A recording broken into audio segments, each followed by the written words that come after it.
Reserve bank of India દ્વારા તાજેતરમાં schedule commercial બેંકોએ આપેલી લોનના આંકડા જાહેર કરાયા, જેમાં માર્ચ 2025ની સ્થિતિએ ગુજરાતમાં 13 લાખથી વધુ લોકો પર 45,000 કરોડની વ્હીકલ લોન ભરવાની બાકી રહી છે, જ્યારે એસી, ટીવી, મોબાઈલ, ફ્રીજ, લેપટોપ સહિત અન્ય ઘરની વસ્તુઓની લોન લઈને વસાવવામાં ગુજરાતીઓ બીજા ક્રમે છે। આ માટે 9.52 લાખ લોકોનું આઉટસ્ટેન્ડિંગ 2018 કરોડ છે। ગુજરાતમાં લોકો પાસે 38.74 લાખ ક્રેડિટ કાર્ડ છે અને તેના આઉટસ્ટેન્ડિંગની કુલ રકમ 12,456 કરોડ રૂપિયા છે।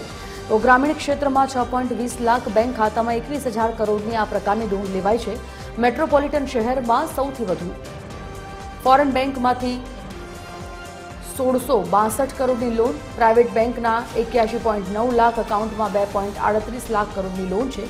પર્સનલ યુઝ લોન લેવામાં ટોપ 5 રાજ્યો છે, જેમાં મહારાષ્ટ્ર, કર્ણાટક, તામિલનાડુ, ગુજરાત અને ઉત્તર પ્રદેશનો સમાવેશ થાય છે।